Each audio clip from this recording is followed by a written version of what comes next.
श्री राधे कृष्ण दोस्तों, जय श्री महाकाल। नवरात्रि चल रही हैं और नवरात्रि में ऐसा कौन सा खास उपाय करने से आपका विवाह बहुत जल्दी संपन्न हो जाएगा, या कौन सी ऐसी परेशानी है जो आपकी ज़िंदगी से दूर नहीं हो रही है, प्रॉब्लम्स है कि ख़त्म होने का नाम ही नहीं ले रही हैं, आप जिससे प्यार करते हैं वो आपसे शादी ही नहीं कर रहा है, या फिर आपको अपने लिए कोई सुयोग्य वर या सुयोग्य कन्या मिल ही नहीं रही है। अगर ये सब आपके साथ हो रहा है तो ये वीडियो आपके लिए ही है। अगर आपकी शादी नहीं हो रही है तो ऐसा क्या खास उपाय आपको नवरात्रि में करना चाहिए वो मैं आज आपको बताने वाली हूँ। ये वीडियो आपको जब भी मिल रहा है आप उसी के दूसरे दिन या उसी दिन इस उपाय को कर लीजिए। नवरात्रि की किसी भी दिन आप इस उपाय को कर सकते हैं और इसमें कोई ज़्यादा खर्चा नहीं है, कोई ज़्यादा समय नहीं लगना है, कुछ भी ऐसा नहीं करना है जो आप नहीं कर सकते हैं। तो जब भी आपको पहले नवरात्रि से लेकर के 9 नवरात्रि पड़ रहे हैं इस बार, जो कि बहुत ही शुभ माने जाते हैं, जितने भी दिन नवरात्रि के हैं, अगर आपको जितने दिनों में कभी भी उपाय मिलता है तो आप इस उपाय को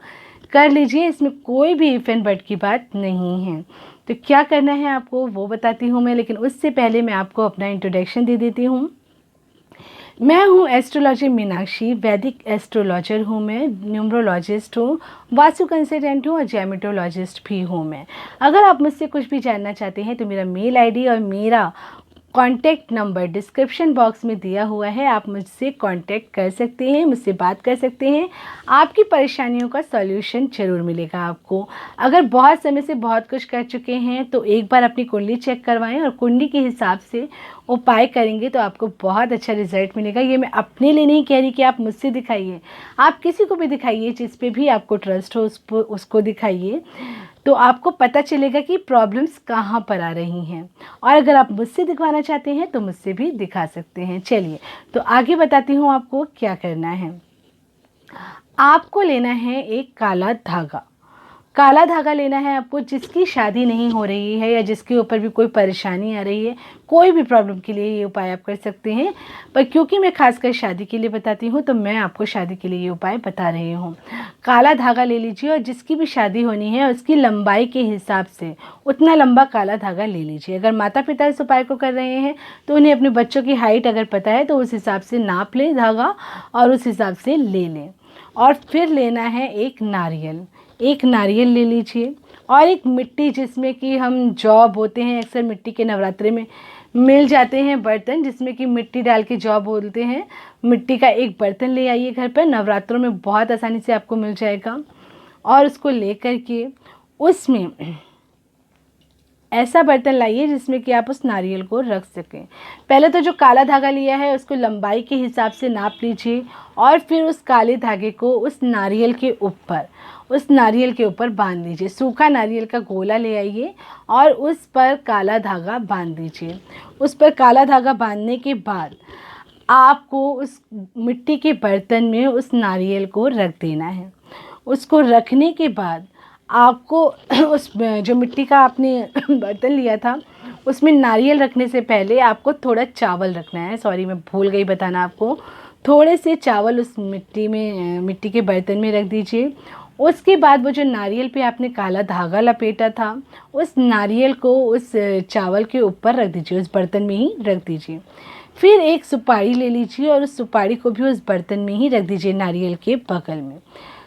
थोड़ा सा सिंदूर ले लीजिए और उस सिंदूर को उस नारियल के ऊपर चढ़ा दीजिए। इतना आपने कर लिया है तो गुलाब के फूल भी ले लीजिए और वो गुलाब के फूल भी उसमें चढ़ा दीजिए।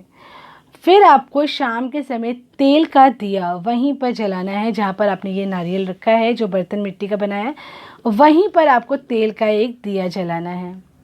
तेल का दिया जलाने के बाद थोड़ा सा सिंदूर ले लीजिए और वो चुटकी से उस नारियल के ऊपर लगा दीजिए। अब आपको एक छोटे से मंत्र का जाप करना है। आपको जो वो मंत्र है वो मैं बताने वाली हूँ। आपको उस मंत्र का जाप करना है और आपको बोलना है रीम रीम। 108 बार रीम बोलिए, 21 बार बोलिए, 51 बार बोलिए और उसके बाद आपकी जो भी प्रार्थना है उस प्रार्थना को बोल दीजिए। फिर आपको ये जितने भी नवरात्र हैं, यानी कि 9 नवरात्रों में आप इस उपाय को करिए, डेली करते रहिए। जब भी आपको मिल गया है आप इस उपाय को करिए। नवरात्रि के बाद अगर मिल रहा है तो किसी भी दिन इस उपाय को शुरू करके 21 दिन तक लगातार करिए। और इसके बाद काला कपड़ा ले लीजिए।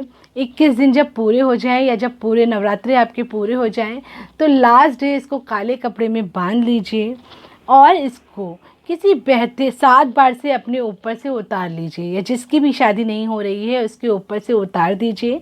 और उसके बाद इसको किसी बहते हुए पानी में प्रवाहित कराइए। जितना भी उस नारियल के उस बर्तन में सामान था, सुपारी थी, चावल था, नारियल था, वो सब एक काले कपड़े में बांध करके प्रवाहित कर दीजिए। अगर आपके घर के आसपास कोई नदी समुद्र नहीं है तो पीपल के पेड़ के पास जा कर के रखाइए। बस इतना छोटा सा उपाय आपको करना है और फिर उसके रिज़ल्ट देखिए कितनी जल्दी आपको उसका रिज़ल्ट मिलेगा। अगले नवरात्रि आने से पहले ही आपका विवाह पक्का हो जाएगा। और आप इस उपाय का एक्सपीरियंस मेरे संग ज़रूर शेयर करिएगा, क्योंकि मैंने तो आज तक जितनों को भी ये उपाय बताया है उनका विवाह 101% हो ही गया है। तो आप भी अगर इसको दिल से करेंगे, श्रद्धापूर्वक करेंगे, बिना किसी शक के करेंगे तो आपका भी विवाह ज़रूर संपन्न हो जाएगा। और जब हो जाए तो मुझे ज़रूर बताइएगा। फिर नेक्स्ट वीडियो में आपको फिर से मिलूँगी मैं, पर उससे पहले मेरे इस चैनल को लाइक ज़रूर कर दीजिए, शेयर कर दीजिए, ताकि जो प्रॉब्लम में है उसको ये वीडियो मिल सके और आपको उसका पुण्य मिल सके। और साथ में कमेंट बॉक्स में जय माता दी, जय श्री महाकाल ज़रूर लिखें। जय श्री कृष्णा दोस्तों।